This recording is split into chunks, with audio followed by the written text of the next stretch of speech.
Hi guys. Today I will explain how to use Vanilla Gift Card on Discord. This process will be simple and easy. I'll purchase a game so with the help of this you can use it and purchase game from Discord. The first thing is open the Discord application, and once it will be open, take a look on the right bottom. You can see the icon click on it to move to your profile. And once you will be in your profile, you can see a name that's called Nitro, which is on the right top. Just click on it. And here are the plans, which are available for a subscription like Nitro Basic or Nitro. So from here, select your plan. Just like I will select Basic. Here I have to select yearly plan or monthly.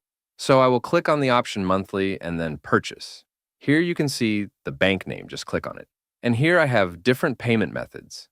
In order to use your vanilla card, you have to tap on the option add credit or debit card. And here you have to enter the all details of your card and then hit on save. Then, your vanilla gift card will be linked with your Discord. And you can make purchases, and it was the way which you can do it easily.